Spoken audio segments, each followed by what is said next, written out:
When I come home from work, I'm fiending for an eat.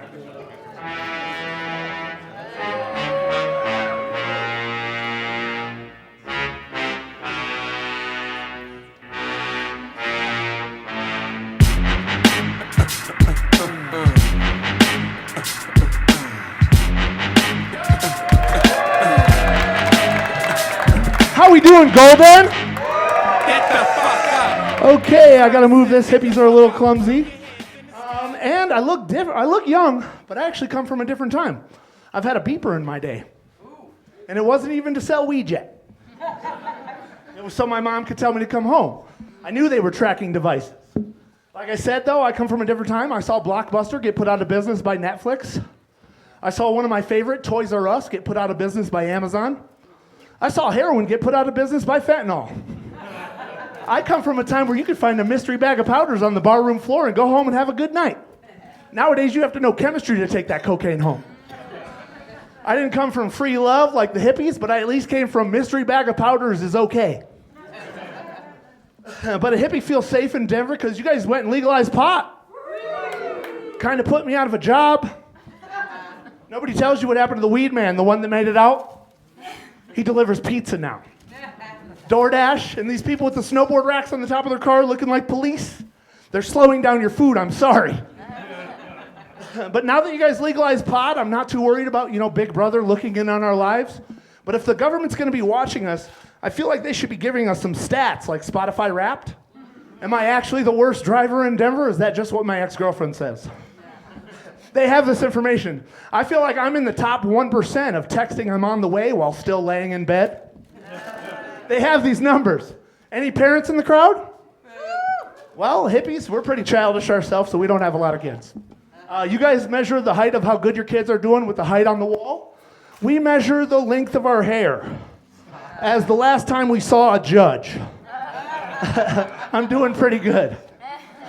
But my buddy, his parents are hippies, and growing up is confusing enough, but how do you go through that rebellious phase when you've got hippie parents? Get a job? Go to school? Get a degree? It's kind of hard to run away from your dad's teepee, and he chases you down on horseback and says, "It's cool, bro, we can talk about it." But hippies did some good things for society. They invented the word grounded. Take away the TV, take away the tablet, get grounded. Before that, we just beat our kids. I think I'm still grounded. In my buddy's family, my parents are not hippies. In his family, a spooning means laying with your lover. In my family, a spooning means getting hit with the wooden spoon when you try and taste the gravy too soon. My buddy, their names are Blu-ray and Solmar, and I'm going by Bear Love at Burning Man. And their parents are hippies. Their names are Blu-ray and Solmar. So they're like, "Bear, what's our Burning Man name? What's our Burning Man name?" And they realized they already came with Burning Man names. So the whole Burning Man, they went by Bob and Sam. You go by Bob, I'll go by Sam. It was perfect. And they were telling me about punishment time. They were like, yeah, when we went to get punished by our hippie parents, we got to choose our own punishment. I was like, what does that even mean? They were like, yeah, we got caught toilet papering, and I chose not to see my best friend for a week. I got to choose the stick my grandma would whoop me with off of the tree. You don't want to go with the really thick one, because that one hurts, and you don't want to go with the thin one, because that goes through air fast. It's a finesse. But differences when you got hippie parents. I've got a little bit of gray in my beard, and I'm still doing this comedy thing, so you can say I'm going through a midlife crisis. My generation doesn't know how to do a midlife crisis correctly. My dad, he bought a Corvette. It spins in circles. My generation doesn't have Corvette money. So a midlife crisis for my generation looks like 35-year-old should be trading recipes with the other moms at school, but instead this week she's getting her head shaved. Britney Spears? That's a midlife crisis for my generation. I'm not picking on the single girls, the single guys. G.I. Joe, he's doing it too. I guess he should have joined the military 25 years ago, but he's been working in a factory with his dad. His knees are gone, but you'll find him this week at Bass Pro Shop looking for night vision goggles to hunt a deer. If you need night vision goggles to hunt a deer, you're not the warrior we need, Tanner. All righty. How'd you guys find out about this? Just online or what? Your anniversary. You found out because you're the best customer we got. All right. Did anybody get a flyer out there? We saw you at the Nuggets Yes, yes. Well, I appreciate you guys coming. This is actually our 1-year anniversary show, like Denise said. And so we're really pumped about this.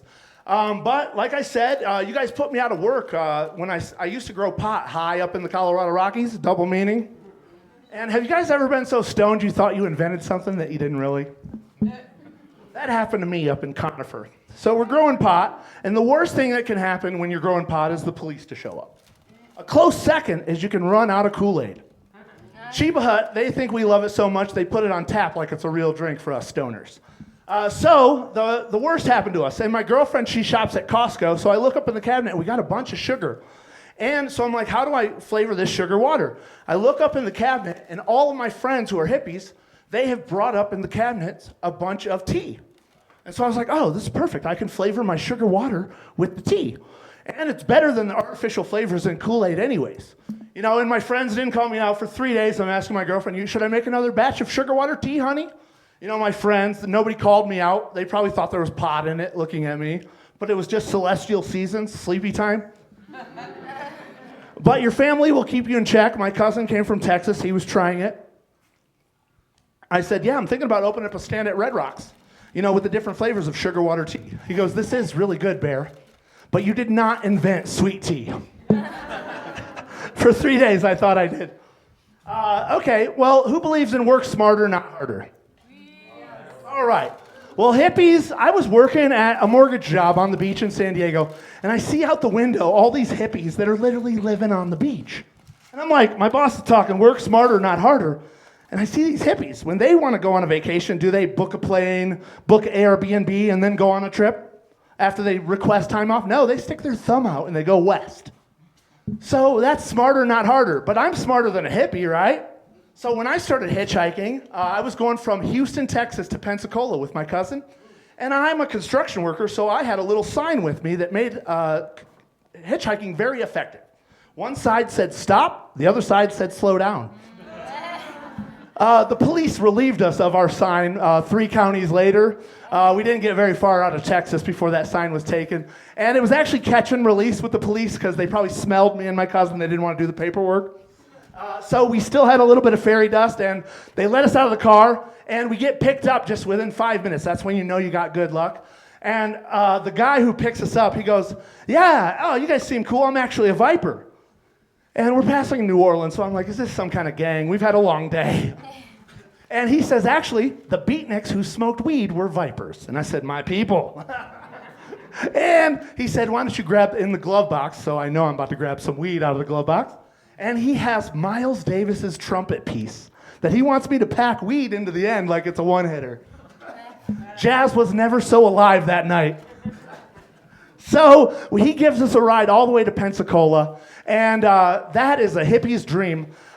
There's a bunch of people with drum circles on white sandy beaches all day. We just get to party on the beach all day. The only trick is the cops are onto this, so you can't sleep there, and so they kick you out at night. And so we decided, work smarter, not harder, you know what I mean? We could stay at the hotels, the nice rich hotels, or we could take, it's Florida, we could take a 10-minute hike to the cheap hotels that don't have security and sleep around the pool on the lawn chairs. You've never felt so alive until you've been chased by hotel security in tie-dyes and flip-flops at 2 in the morning. Tie-dye looks like camouflage, but the only thing it hides you from is employment. But that was a 15-minute hike, and we've been drinking on the beach, you know, and I'm tired of these hippies. They're like, let's go to the hike, let's hike up there. And on the beach, there's one other thing on the beach, and it's a miniature golf putt-putt course. And so I said, work smarter, not harder. Hole 18, it's usually like a big King Kong or like a windmill or something. Well, my name's Bear, and hole 18 at this course was a cave. So we had a home. So we would get right down in there at night. And I don't like to get woken up with balls in the face, but hey, it was better than the hotel security. So sometimes you'll catch I'm Bear, and I tell you a little bit of a Goldilocks story. And that cave was just right. Okay, are you guys ready for some really good comics tonight? Okay, we've got some really good comics. And it's my pleasure. These guys really came out. Our headliner tonight is Ron Ferguson, a 22-year Comedy Works pro. Let's get loud for Ron.